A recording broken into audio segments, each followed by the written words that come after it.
Então vamos ler o texto. Vou ler com os irmãos a partir do versículo 13 até o versículo 18, mas a exposição de hoje será a partir do versículo 15. Os versículos 13 e 14 foi a exposição do domingo passado, mas vamos ler mesmo assim. Não queremos, porém, irmãos, que sejais ignorantes com respeito aos que dormem, para não vos entristecerdes como os demais que não têm esperança. Pois se cremos que Jesus morreu e ressuscitou, assim também Deus, mediante Jesus, trará a sua companhia aos que dormem. Ora, ainda vos declaramos, por palavra do Senhor, isto: nós, os vivos, os que ficarmos até a vinda do Senhor, de modo algum precederemos os que dormem. Porquanto o Senhor mesmo, dada a sua palavra de ordem, ouvida a voz do arcanjo e ressoada a trombeta de Deus, descerá dos céus, e os mortos em Cristo ressuscitarão primeiro. Depois nós, os vivos, os que ficarmos, seremos arrebatados juntamente com eles entre nuvens para o encontro do Senhor nos ares. E assim estaremos para sempre com o Senhor. Consolai-vos, pois, uns aos outros com estas palavras. Amém, irmãos? Nós vamos fazer mais uma oração. Vamos orar ao nosso Deus. Amado e bendito Pai, muito obrigado, Senhor Deus, por Tua palavra que foi lida neste momento. E agora, Senhor Deus, a Tua igreja em culto, em adoração ao Senhor, está pronta, Deus, neste momento para ouvir a Tua palavra através da exposição deste texto. Senhor, fala aos nossos corações, quebranta os nossos corações, ó Pai, e que o Senhor possa salvar aqueles que ainda não foram alcançados por tão maravilhosa graça, e assim fortalecendo a fé dos eleitos, daqueles que já foram alcançados. Ó Deus, para que a Tua igreja prossiga, Senhor Deus, firmes na fé, confiantes na esperança que há em Cristo Jesus. E assim, ó Pai, nós oramos e te pedimos por estas bênçãos, no nome de Jesus. Amém. Amém. Graças a Deus. Irmãos, como eu disse domingo passado, nós tratamos no versículo 13 e 14, falando a respeito da ressurreição dos mortos. Não que esses dois versículos falam tudo sobre a ressurreição dos mortos. Na verdade, os outros versículos que nós acabamos de ler também tratam do assunto. E nós podemos ver ainda na segunda carta de Paulo aos Tessalonicenses, mas especialmente no texto que nós fizemos a leitura agora há pouco, que foi 1 Coríntios capítulo 15, onde o apóstolo Paulo trata com riqueza de detalhe a respeito da segunda vinda do nosso Senhor, especialmente da morte, da ressurreição daqueles que morreram em Cristo. Então, irmãos, eu peço a atenção dos irmãos neste momento para algumas questões. Primeiro, o texto que nós fizemos a leitura, do versículo 13 ao 18. Nós vamos tratar do 15 ao 18, somente. Porque no texto, no versículo 13, o apóstolo Paulo começa falando daqueles que dormem. Ele fala aos irmãos de Tessalônica que eles não sejam ignorantes com respeito aos que dormem, para não vos entristecer como os demais que não têm esperança. E aí nós abordamos esse texto no domingo passado, mostrando que aqueles que dormem é, na verdade, um eufemismo, uma figura de linguagem para designar aqueles que morreram. É uma forma mais suave de falar daqueles que morreram, aqueles que dormem. Mas algumas seitas, irmãos, tem tomado esse termo aqui, ou essa expressão, colocado, então, uma doutrina chamada a doutrina do sono da alma. Entre as seitas que ensinam isso, está especialmente os adventistas do sétimo dia, os testemunhos de Jeová, e há outras também nessa mesma linha, que acabam trazendo essa doutrina, mostrando que a alma, né, e o corpo, o homem é composto apenas de do monismo, como eles ensinam, como eu expliquei domingo passado, mas nós cremos, irmãos, que o homem é composto de duas naturezas, a natureza terrena, como nós temos a leitura lá em Coríntios, capítulo 15, e a natureza celestial, carne e espírito. Nós viemos do pó da terra e também o Espírito de Deus foi soprado nas narinas do homem quando foi criado no Éden. Então, dessa forma, irmãos, temos duas naturezas, corpo e alma, ou então corpo e espírito. A Bíblia utiliza a palavra alma e espírito como palavras intercambiáveis que significam a mesma coisa no texto bíblico, às vezes como reforço de linguagem. No entanto, abordamos isso e mostrando, irmãos, que Jesus trará em sua companhia aqueles que dormem, ou seja, na vinda do nosso Senhor Jesus Cristo. Os irmãos de Tessalônica estavam preocupados porque eles achavam que aqueles que morreram, mesmo os cristãos que morreram, não participariam deste momento da segunda vinda do Senhor. Mas o apóstolo Paulo está escrevendo esse texto para consolar aqueles irmãos, como ele diz no versículo 18, consolai-vos, pois, uns aos outros, com estas palavras. E os gregos, porque Tessalônica, os irmãos sabem, já expliquei diversas vezes, estava dentro daquele contexto da Grécia, e eles acreditavam que o corpo, que a matéria é má, e que a matéria para nada serve. Por isso, naquela cultura, eles queriam era destruir a matéria, destruir o corpo, porque o corpo, na verdade, para eles era a prisão da alma. Talvez por isso eles tinham a prática de, quando morria um grego, eles colocavam em um jiral, colocavam 2 moedas em seus olhos e ateavam fogo para cremar mesmo o corpo. Nós, os cristãos, os judeus, não somos assim. Nós cremos na ressurreição do corpo, como Cristo ensinou. E Ele mesmo ressuscitou dentre os mortos para nos dar o exemplo. Então, se nós cremos na ressurreição de Cristo, devemos também crer na ressurreição do corpo. Todos os homens, no final, ressuscitarão. Uns para o juízo eterno, outros para receberem de Deus, para estarem eternamente com o Senhor nos céus. Então, veremos agora, irmãos, o versículo 15, onde o apóstolo Paulo, ele aborda, e nós vamos destacar aqui algumas questões a respeito desses textos, no que diz respeito, por exemplo, à vinda do nosso Senhor e o arrebatamento nada secreto. Tá? Esse é o tema da nossa mensagem de hoje. Então, a vinda do Senhor e o arrebatamento nada secreto. Por que nada secreto, irmãos? Nós vamos ver mais à frente. Porque há um ensinamento nos dias atuais, muito popular, que fala de um arrebatamento secreto da igreja. Que Cristo voltará uma primeira vez de forma secreta. E Ele vai arrebatar a sua igreja para estar com Ele nos ares. E então passará aí 7 anos, onde acontecerá a grande tribulação, e todos os episódios do que Jesus fala lá em Mateus 24, e no final Jesus virá uma segunda vez, ou na verdade uma terceira vez, de forma visível. Essa é a doutrina ensinada pelos dispensacionalistas, que não tem base bíblica, irmãos.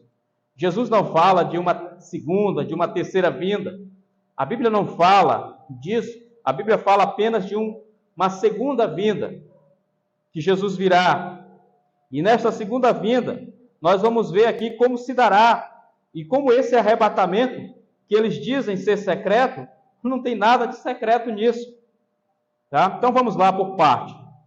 Primeiro, irmãos, o versículo 15. Ora, ainda vos declaramos por palavra do Senhor isto, nós os vivos, os que ficarmos até a vinda do Senhor, de modo algum precederemos os que dormem. Ou seja, o apóstolo Paulo está falando daqueles crentes que morreram, porque os irmãos de Tessalônica estavam preocupados com isso. Paulo está se colocando aqui como se eles estivessem no momento que Jesus voltaria a segunda vez. Sabemos, irmãos, que o apóstolo Paulo, mais na frente, vai dar a entender também que poderia não estar, como de fato não estará nesse dia. Mas imagine que ele imaginava isso, talvez aquele discípulo, não que Paulo tivesse errado qualquer coisa, o texto é inspirado. No entanto, meus irmãos, o apóstolo Paulo está dizendo, olha, enquanto os que estiverem vivos naqueles dias, naquela vinda do Senhor, na sua segunda vinda, jamais, de modo nenhum, nós precederemos os que dormem. Ou seja, não teremos nenhuma vantagem. Os que estiverem vivos nos dias que o Senhor voltar, não haverá nenhuma vantagem sobre aqueles que já morreram em Cristo. Porque aqueles que já morreram em Cristo também serão trazidos. As suas almas virão com Cristo e os seus anjos. E os seus corpos ressuscitarão, como nós vamos ver mais na frente. Eles ressuscitarão primeiro. E essa é a ideia, irmãos. Então, de forma alguma... ora, primeiro ele aponta para essa questão. Quando declarar, ainda vos declaramos por palavra do Senhor, isto, nós os vivos, os que ficarmos até a vinda do Senhor, de modo algum precederemos os que dormem. Então, não há vantagem para aqueles que estiverem vivos naquele dia. Paulo está falando aqui dos crentes divididos em dois grupos. O grupo daqueles que estarão vivos quando o Senhor Jesus voltar e o grupo daqueles que estarão mortos quando Jesus voltar. No entanto, quando Jesus fala lá no sermão profético, em Mateus, que o anjo do Senhor sairá por todos os cantos da terra, por todos reunindo os eleitos, este será, irmãos, o arrebatamento, onde a igreja será atraída até Cristo, nesse momento tão glorioso, tão especial, da volta, do retorno, majestoso, visível, do nosso Senhor Jesus Cristo. Então, o versículo 16 vai nos trazer a seguinte informação, irmãos. Porquanto o Senhor mesmo, dada a sua palavra de ordem, ouvida a voz do arcanjo e ressoada a trombeta de Deus, descerá dos céus e os mortos em Cristo ressuscitarão primeiro. Gostaria que os irmãos percebessem algumas coisas aqui neste versículo. Primeiro, é dito de uma palavra de ordem. Essa palavra de ordem, irmãos, é no momento da vinda do nosso Senhor Jesus Cristo. E por isso não tem como ser secreto. É impossível isso. Porque Jesus mesmo disse que todo olho verá. Será como um relâmpago que sai do Oriente até o Ocidente. Todo olho verá. Quando Cristo subiu aos céus, está lá registrado em Atos dos Apóstolos, capítulo 1 e o versículo 9 até o versículo 11, quando Jesus subiu aos céus, a ascensão de Jesus aos céus, na presença dos seus discípulos, muitas pessoas viram Jesus subindo, e o anjo, percebendo aquilo, o anjo vem e fala às pessoas, este mesmo que vocês estão vindo subir, da mesma forma como vocês o verem subindo agora, vocês o verão na sua segunda vinda. Então, não tem como ser secreto. Vai ser visível. Todo olho verá. Da mesma forma como os discípulos viram Jesus subindo, eles vão ver também, nós veremos Jesus descendo. Há um outro texto também em Apocalipse que fala um pouco sobre isso. Estou adiantando aqui mais. Apocalipse capítulo 1 e o versículo e o versículo 7. O texto diz o seguinte, irmãos: eis que vem com as nuvens, e todo olho verá, até quantos os transpassaram, e todas as tribos da terra se lamentarão sobre ele, certamente amém. Então veja, o texto diz que todo olho verá quando ele voltar na sua segunda vinda. Não tem volta secreta de Jesus, irmão. Não tem volta secreta de Jesus. O Adventismo do sétimo dia tem esse nome justamente por causa do advento de Cristo. Eles agendaram a vinda de Jesus Cristo algumas vezes. Os irmãos, quem já estudou a história do Adventismo deve saber. E Jesus não veio naquelas datas que eles marcaram. E o que aconteceu, irmãos, na última vez que eles agendaram a vinda de Jesus, é que Jesus não veio. E eles, em vez de se arrependerem da sua doutrina, da sua falsa doutrina, criaram outra mentira para justificar aquela outra anterior. E eles disseram: não, Jesus veio. Só que ele veio de forma secreta e está no juízo eterno. Então ele está julgando agora. Então, para o Adventismo, não é que eles creem que Jesus vai voltar uma segunda vez. Para eles, Jesus já voltou. Então, é uma doutrina, irmãos, extremamente antibíblica. Somente eles, os adventistas, ensinam assim. Para eles, Jesus já voltou a segunda vez e está julgando. Esse é o juízo. Jesus já está julgando nos ares, em um local, não de forma visível, mas de forma secreta, como eles acreditam. Da mesma forma parecida com isso, os dispensacionalistas, hoje muitos deles ensinam assim, acreditam que Jesus ainda não veio como os adventistas, mas eles acreditam que Jesus virá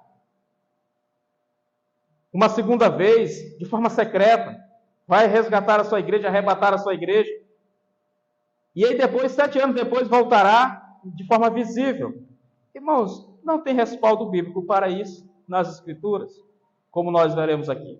Então, veja bem, a primeira questão que eu quero chamar a atenção dos irmãos no versículo 16 é sobre a ordem, dada a palavra de ordem, e ouvida a voz do arcanjo, e ressoada a trombeta de Deus.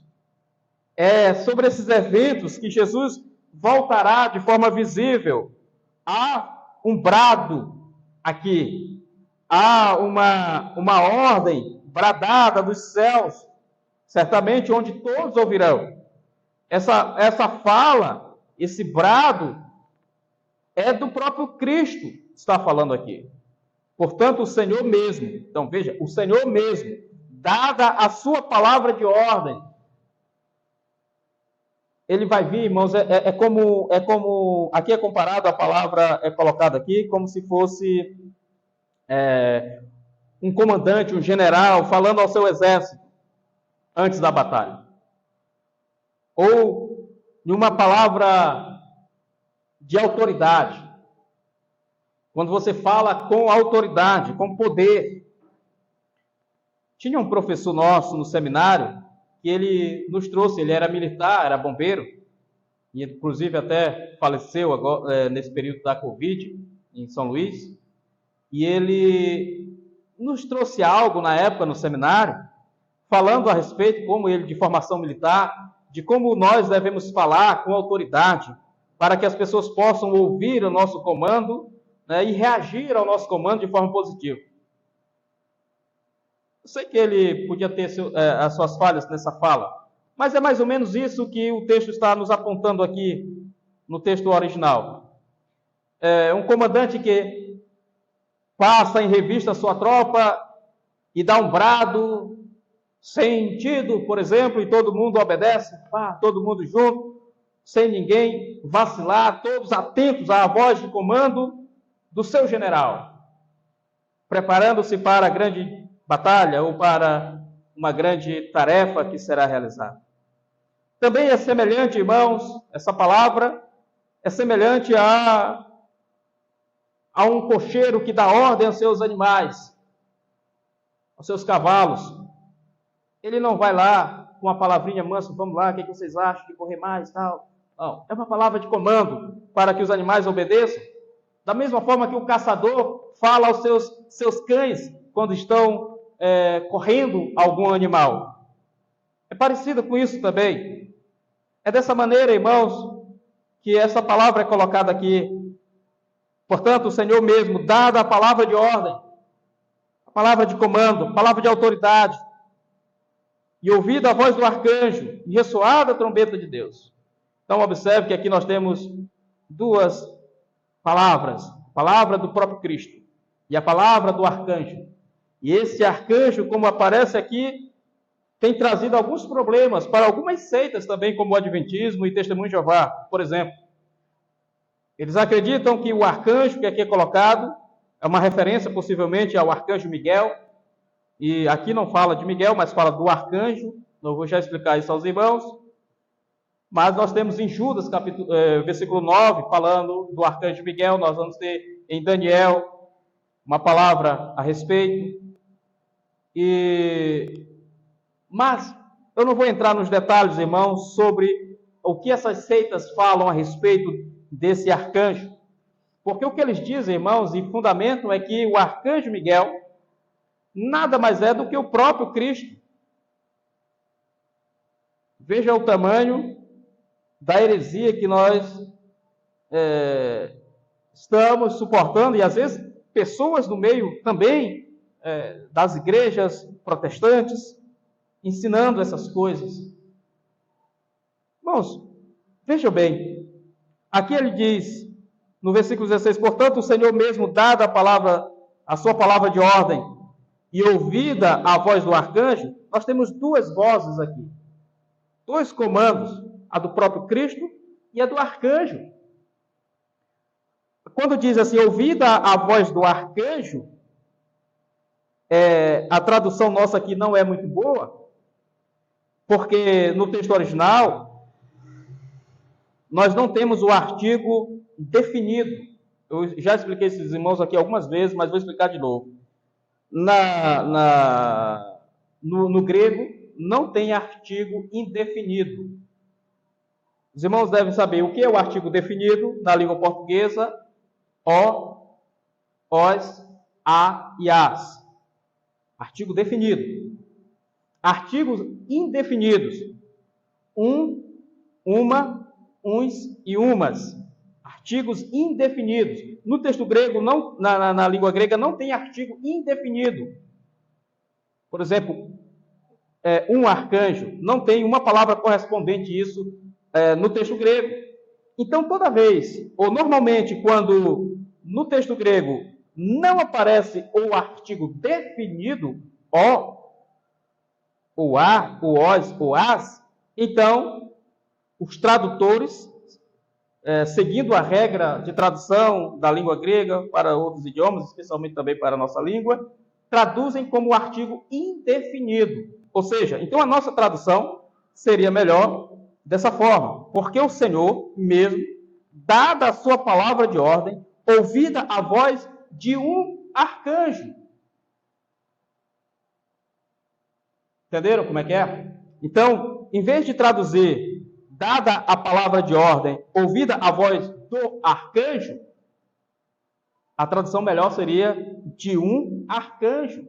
Dando a entender, irmãos, que na ordem celestial criada por Deus, como temos lá em Daniel para ver isso, há mais de um arcanjo. Se é um arcanjo, a voz de um arcanjo, isso pressupõe que há outros. O próprio que nós temos o Miguel, que é normalmente o arcanjo, tratado assim, mas também temos o Gabriel, como lá em Daniel, que também é tratado como arcanjo, em uma determinada passagem. Então não pode ser Cristo, irmãos, o arcanjo Miguel. O arcanjo Miguel não é Cristo. Tá? Porque o arcanjo Miguel é um anjo que tem autoridade sobre os demais anjos. Mas não é o Cristo. Porque ele é criatura, ele é criado. Veja bem como aqui está dizendo, ouvido a voz do arcanjo, ou de um arcanjo. A palavra arcanjo está grafada com letra minúsculas. Com letra minúscula. Até mesmo no texto original. Não só na nossa tradução. Então, erram muito aqueles que interpretam o arcanjo aqui como Miguel, como sendo o próprio Cristo. Não é. Então, o arcanjo também, ele, a sua voz, né, no texto fonê, né, de onde vem fono, a palavra fonoaudiólogo, né, vem do texto, vem do grego. Então, o fono aqui é a voz do arcanjo, ou arcângelo. E ressoada a trombeta de Deus. Então, nós temos 3 eventos aqui. A voz do próprio Cristo, a palavra de ordem do próprio Cristo, a voz do arcanjo e a trombeta. Nós temos algumas passagens no Antigo Testamento, e até mesmo no Novo Testamento, no livro de Apocalipse, por exemplo, apontando, irmãos, para essa trombeta que será tocada na vinda do nosso Senhor. É um alerta que é dado a todas as nações, a todos os povos. Por isso, irmãos, é impossível que a vinda do nosso Senhor seja de forma invisível. Tá? Porque nós temos elementos suficientes para mostrar que a vinda do Senhor será um grande evento.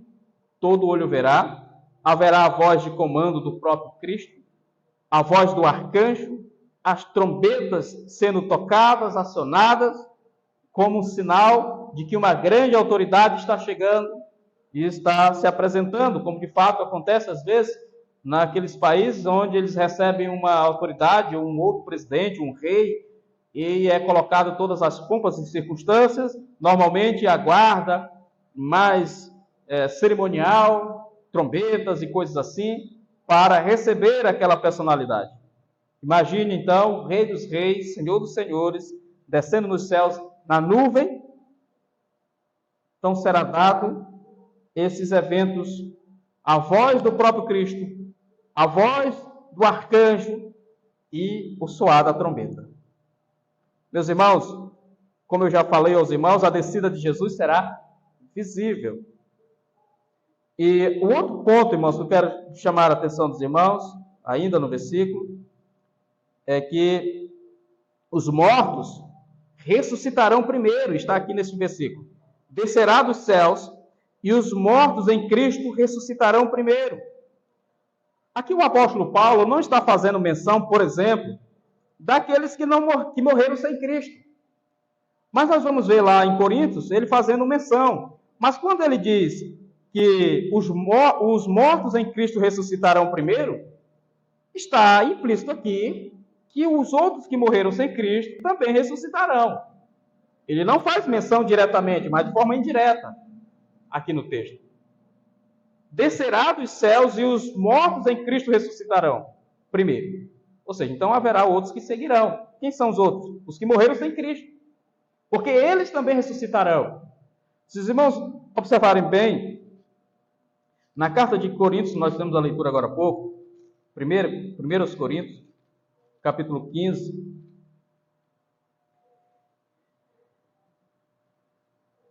É dito o seguinte, irmãos, no abrir e piscar de olhos, né, ele vai falar no capítulo 50, o versículo 50.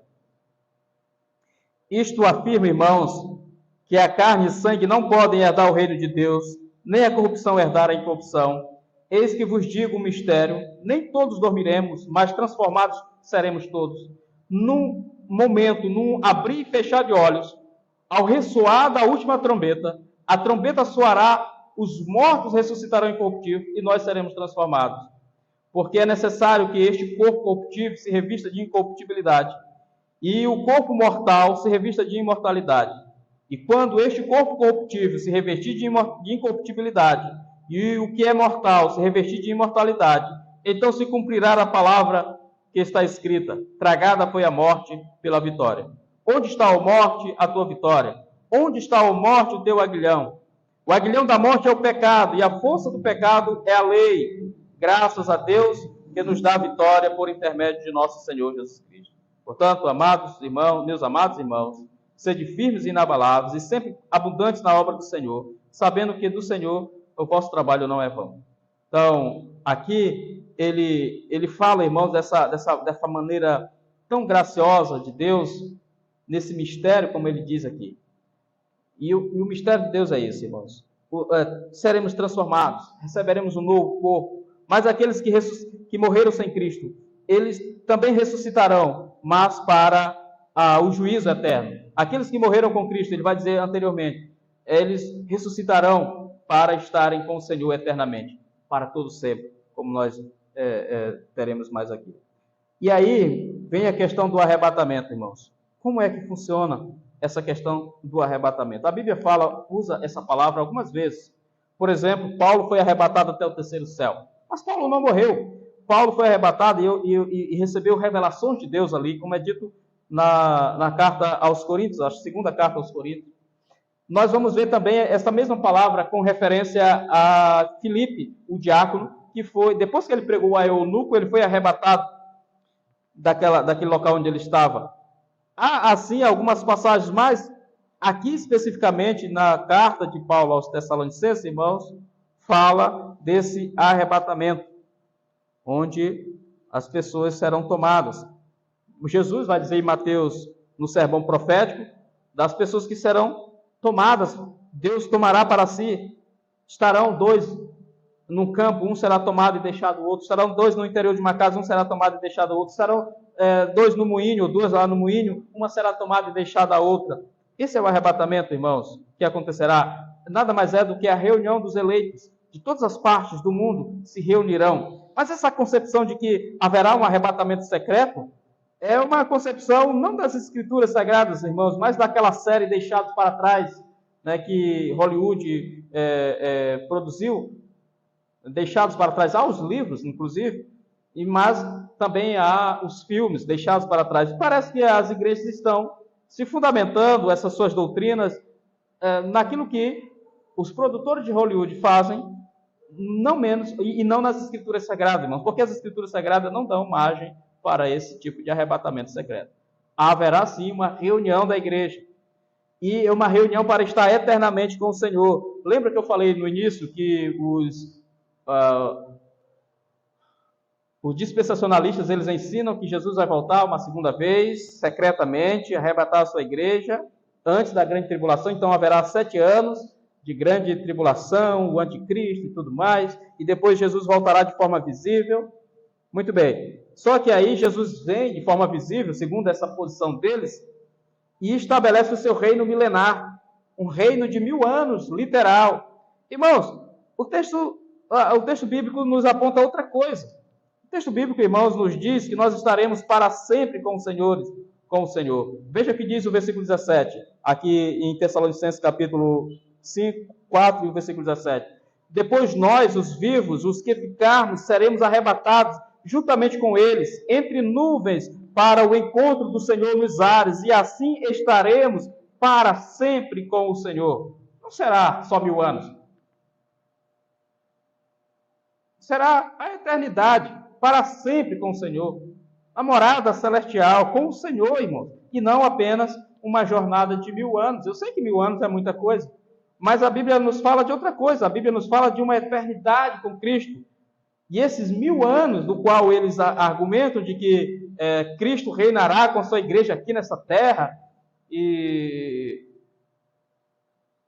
as serpentes vão estar ali brincando com os leões, né, os cordeiros com os leões, as crianças brincando com os animais selvagens, aquelas imagens que a gente vê normalmente nas literaturas das testemunhas de Jeová, e também do Adventismo do sétimo dia, coisa parecida, né? Mas mais especialmente dos testemunhos de Jeová. Irmãos, não é isso que a Bíblia nos ensina, não.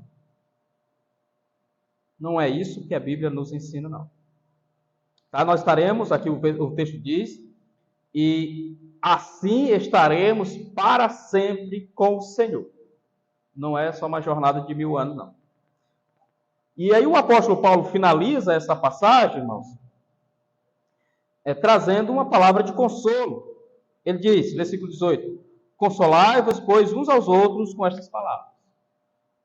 Irmãos, falar da vinda de Jesus, do retorno de Jesus para a igreja, não é uma palavra para nos trazer medo, tremor, no caso, no sentido de ficarmos preocupados com a vinda de Cristo. Na verdade, o cristão, o verdadeiro cristão, ele deve ansiar pela vinda de Cristo, ele deve aguardar a vinda do Senhor e nós devemos nos preparar para esta sua segunda vinda. A questão, irmãos, é que nós, a maioria, não estamos preparados para a vinda do Senhor. Como é que está o nosso procedimento hoje? Nós sabemos que a volta de Cristo não se dará amanhã ou depois de amanhã, porque haverá eventos que antecedem a volta de Cristo que ainda não aconteceram. Por exemplo, a vinda do homem da iniquidade, a grande tribulação, coisas assim ainda não aconteceram. Mas a pergunta que eu faço, irmãos, é: estamos preparados para a volta do Senhor Jesus Cristo? Se ele voltasse amanhã, se ele voltasse depois de amanhã, como estaria a nossa casa? Como estaria, eu digo, a nossa vida? Estaríamos prontos aguardando a vinda do Senhor? Seríamos aquela noiva que aguarda o seu noivo e está ataviada, toda preparada, aguardando o seu noivo, como de fato o próprio Cristo nos fala a respeito disso, ele sendo o noivo, e a igreja, a noiva do Cordeiro, aguardando a vinda do seu noivo para resgatá-la, para tomá-la para si, para estar eternamente com ele? Será se nós estaremos, irmãos, como aquelas virgens prudentes que se prepararam adequadamente com azeite suficiente na vasilha e tudo mais, aguardando a vinda do noivo? Ou nós estaremos, por outro lado, como aquelas 5 virgens imprudentes que não se prepararam adequadamente e ficaram de fora daquele momento que o noivo se apresentou de forma talvez inesperada para elas? Elas sabiam que o noivo viria, só que elas não se prepararam adequadamente. Quando de repente o noivo se aproxima, elas então vão procurar preparar suas vasilhas e não conseguem fazer isso a tempo, e elas ficam de fora. Qual é a nossa situação, irmãos? Porque eu tenho percebido pessoas em nosso meio que acreditam que Jesus vai voltar, sabem que Jesus vai voltar, eles acreditam nas Escrituras, dizem acreditar nas Escrituras, mas, meus irmãos, infelizmente, vivem como se Cristo nem existisse.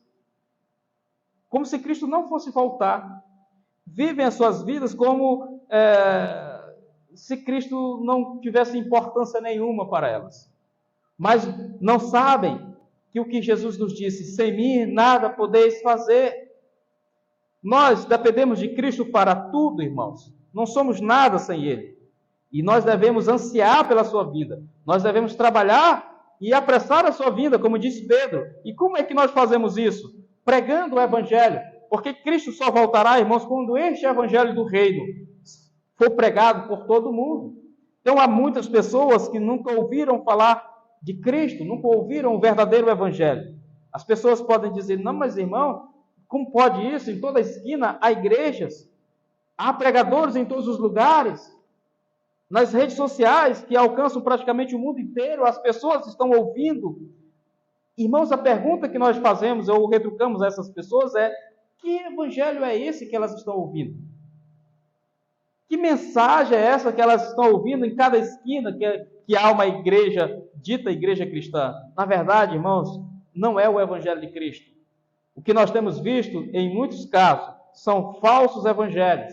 São evangelhos híbridos, né? Ou evangelhos misturados com outros tipos de crenças, né?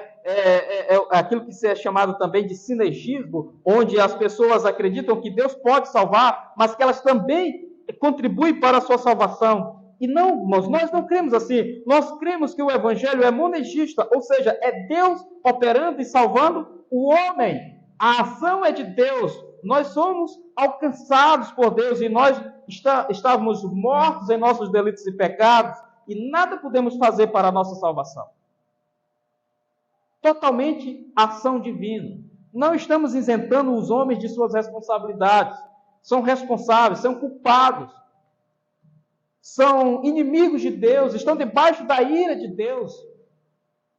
Mas no que diz respeito à salvação, irmãos, é um ato exclusivo de Deus em alcançar o homem pecador, em buscar o homem pecador, em dar nova vida para ele, ressuscitando espiritualmente.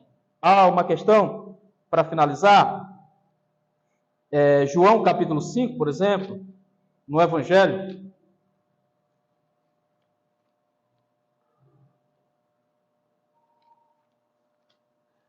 O Evangelho de João, irmãos, capítulo 5, versículo 25, é dito o seguinte: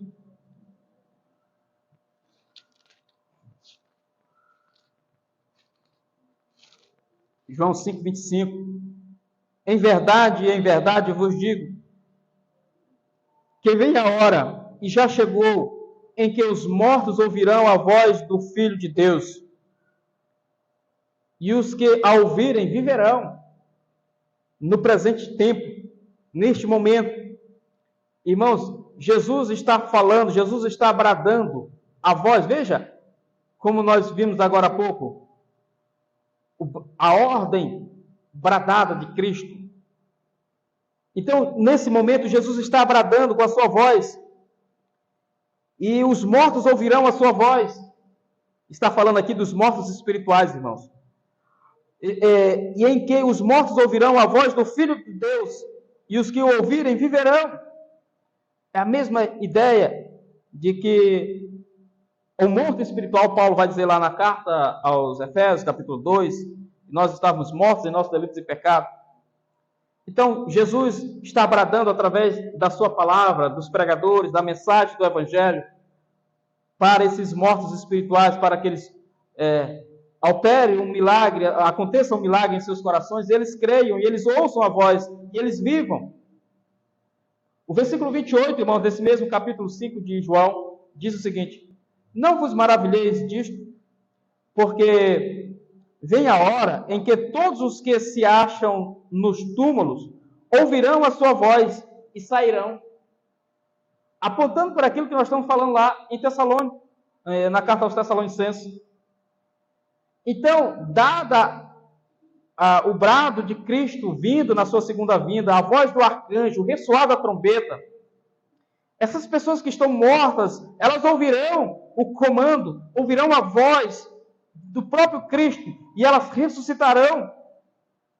E é dito ainda aqui, irmãos, aí o versículo 29 vai dizer: os que estiverem feito bem para a ressurreição da vida, e os que tiverem praticado o mal para a ressurreição do juízo. Então veja, todo mundo vai ressuscitar. Todos. Até o Bin Laden vai ressuscitar. Os irmãos diriam: poxa, o Bin Laden. Sim, o Bin Laden. Dizem que os SEALs americanos lançaram ele no mar para o seu corpo não ser achado, ser adorado no mundo islâmico. Irmãos, a Bíblia diz que o mar vai devolver aqueles que foram lançados nele. Todo mundo. E nessa volta de Cristo, eles vão ressuscitar. O Bin Laden vai ressuscitar para o juízo eterno, para a condenação eterna, assim como todos os ímpios ressuscitarão para esse devido fim. Mas só que os crentes, nós ressuscitaremos primeiro, os que estivermos mortos nesse período, ressuscitaremos primeiro, para estar com o Senhor nos ares, junto com os demais que terão seus corpos transformados e juntos arrebatados para estar com o Senhor.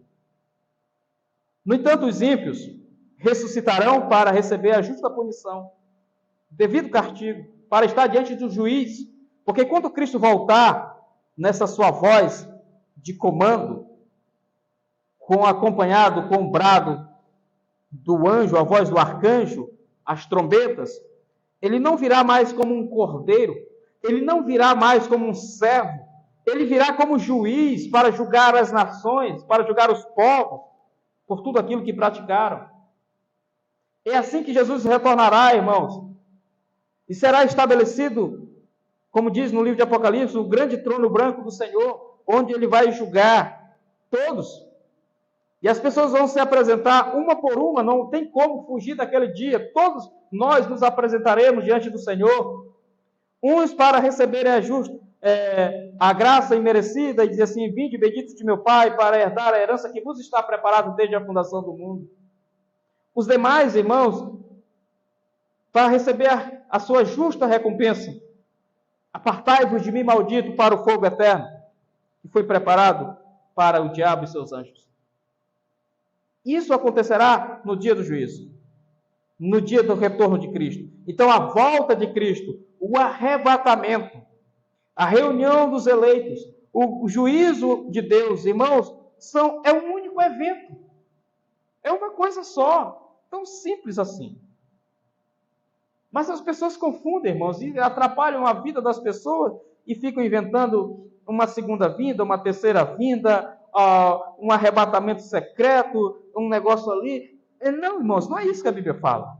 A Bíblia fala de um evento único, visível, todo olho verá. Da mesma forma como as pessoas viram Cristo subindo aos céus, então nós o veremos descendo do céu.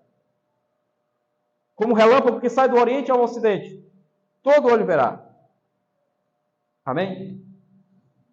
Então essas são as questões que eu quero tratar aos irmãos e dizer que nós devemos estar alegres, confiantes, porque nós temos a esperança em Cristo.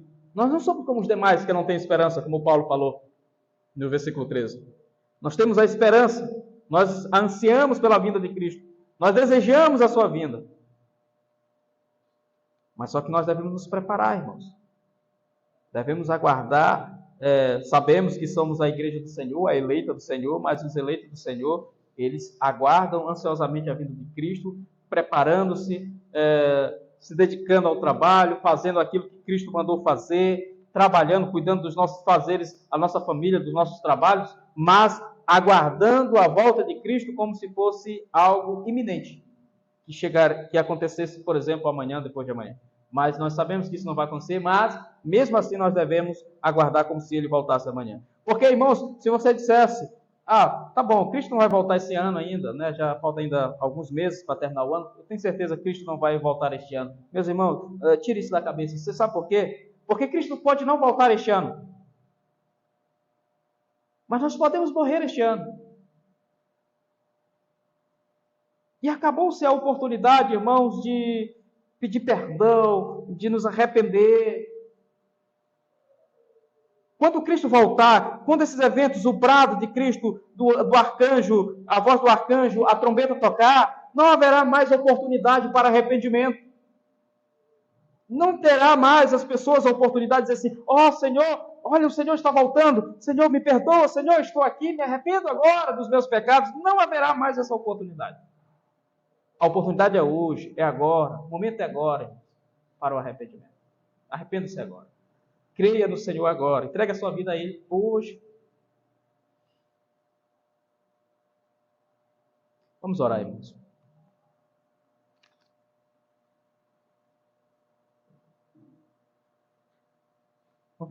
Vamos orar. Vamos ficar de pé e vamos orar.